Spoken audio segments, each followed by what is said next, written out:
Hello blue collar preppers, welcome to Apocabox unboxing number 13. As we enter our third year of Apocaboxes, we've got something special. This is the Blackout Edition. As you can see, the box is all black, and so are all the items inside, as you're about to see. There is an overall theme for this month's box. It is urban survival, such as when the lights go out. So let's see what's inside. Clocking in at $35 is what I think is the second most interesting bit of the Apocabox, the must or multi-use survival tool. And the actual tool is this part. This is just a handle to make use of it and a very nice cloth bag to ostensibly hold it in. Now this is sharp carbon steel. It's got a black oxide coating to help protect it from rust, although, don't know if you can see that, but there's starting to be some scratches in the coating from where I've taken the sheath on and off, so beware of that. But this tool, it's based on a prehistoric tool called an adze, and you've got a lot of different uses for it. You can use it by hand. You can attach it to this whiskey stave.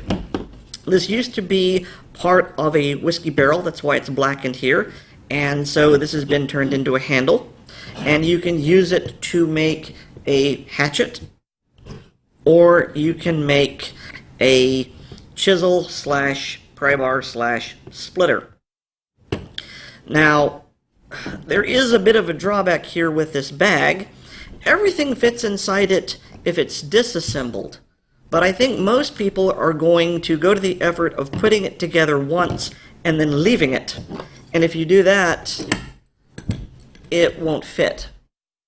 So you've got a nice bag that won't really fit your tool unless you take it apart all the time.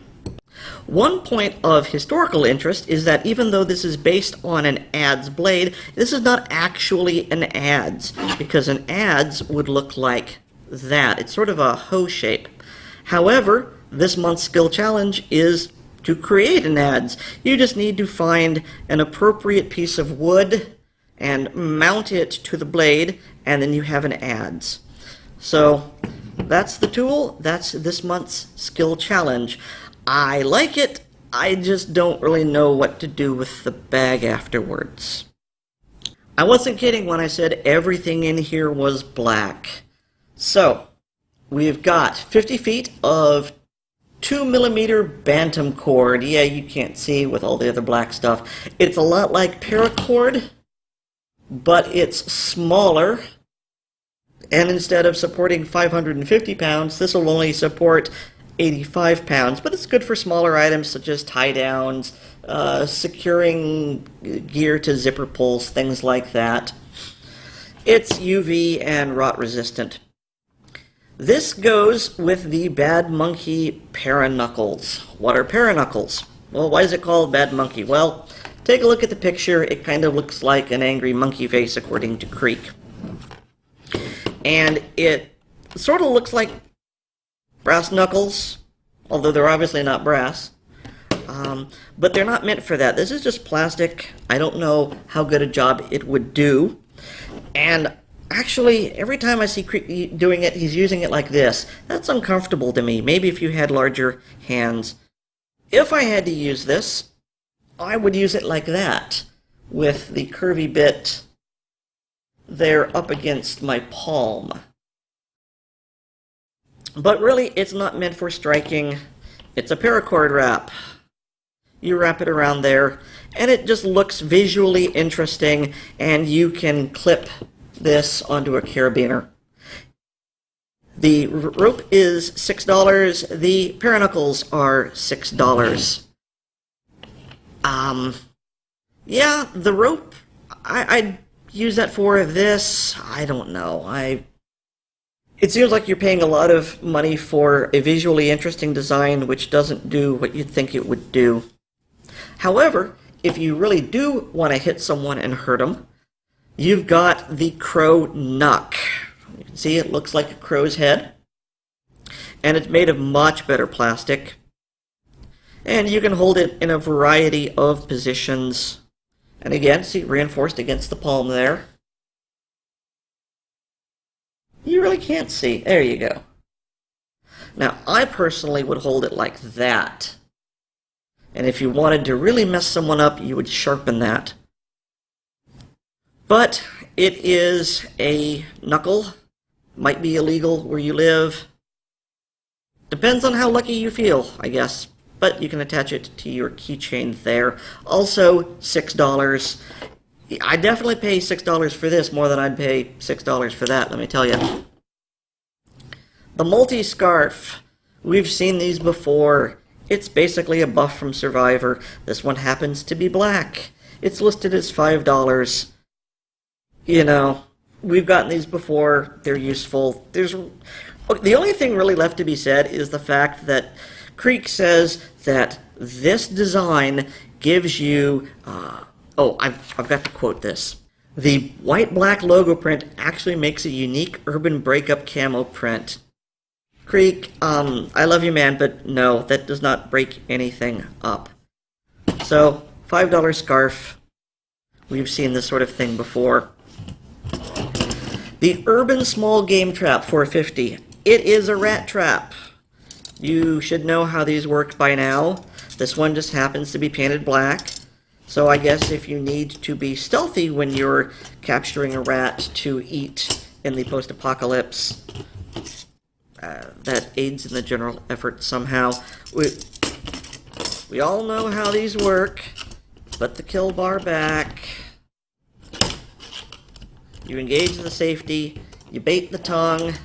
You put the trigger bar over it. Boom. There it is. It's ready to go. It's a single trap. It's made of steel. It's $4.50. If you're going to be trapping rats for food, you might be better off getting a bunch of them in the wooden style for less. Zip cuffs, $2. I find these interesting because I've never seen these before. I mean, I've seen them on TV, but I've never had one to play with. And there are a variety of uses for them, in addition to if you need to bind someone up for security or for fun, you can do that. But you can also use it to secure an opening. If you can put this around a doorknob and this around something else, you tighten it, the door can't be opened. You can probably use it to secure other things, like a regular zip tie, although that'd be a bit of a waste. There are ways, if you're skilled, if you get a tool, you can get down there and shimmy this open so you can reuse it. But that also means someone who knows what they're doing might be able to get out, so be warned. But hey, it is a restraint for $2, and it's novel, if nothing else. I like it. And finally, we have the Apocabox Blackout Urban Kit. This is specifically listed as not being a complete survival kit in the urban environment, but it'll get you on your way. So, we have a nice Cordura case listed as $15, and it has the different MOLLE straps on it. Got with a tie down and a Velcro area for a patch. The Urban Kit patch listed as $5, so in case you have multiple bags, you'll know which one this is. And I do like the fact that it opens up completely, and there are various ways to secure things with the strap. You can put something behind the webbing. You've got a zippered pouch here.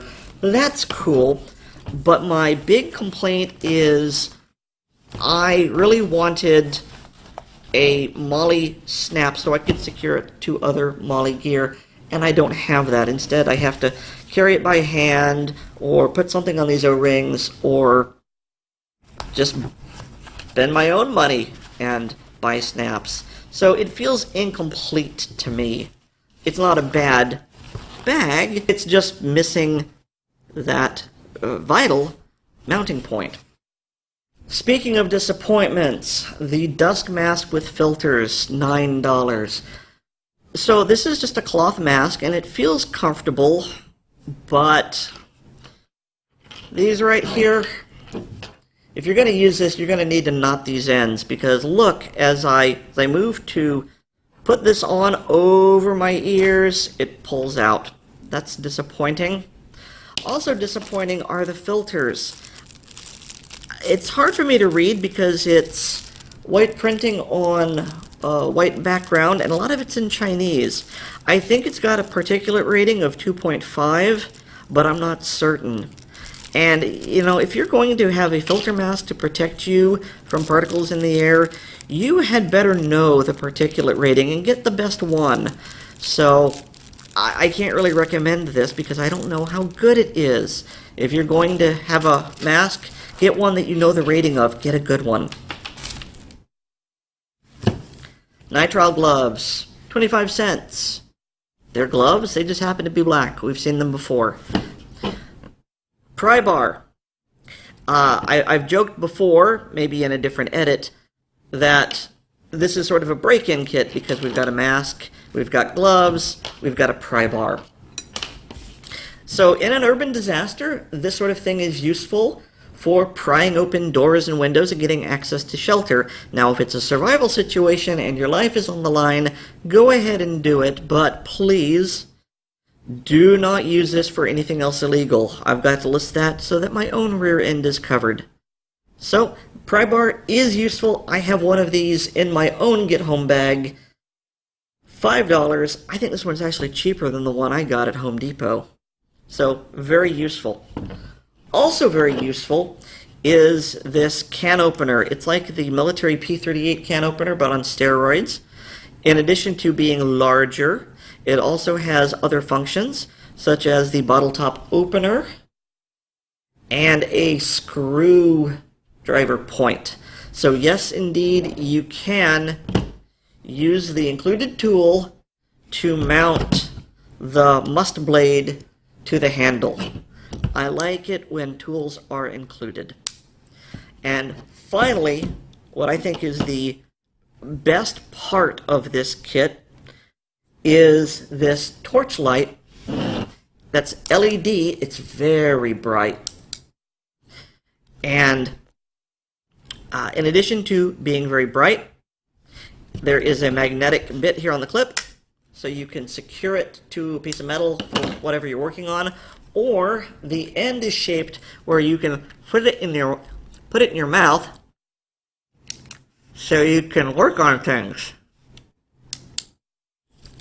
I don't really have any good reason why I like it so much. It just tickles me, and I think it's really cool. Bright light, a lot of different uses for it. See, it even stands up. $10, I would definitely pay that amount of money for this light.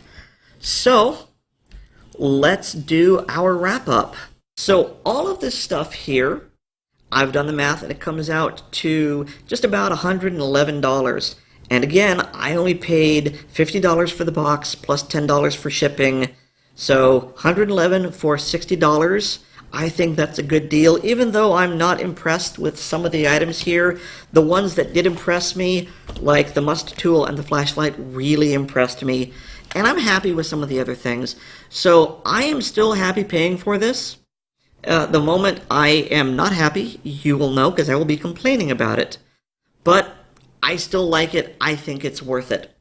The final bit here, well, you've got a 35% off code from Zombie Tender, who have contributed to Apocaboxes before. In fact, they were in the last Apocabox with the survival candle. And finally, coming attraction for October, Apocabox Nomad. It's another themed box. This one is green. We will see if all Apocaboxes in the future are themed or if it's just a short-term thing. I get the feeling they're all going to be themed from now on. So I will see you all in October for Apocabox Nomad. If you like this video, please like, share, and subscribe. And I will see you in 2 months. Have a great weekend, everybody.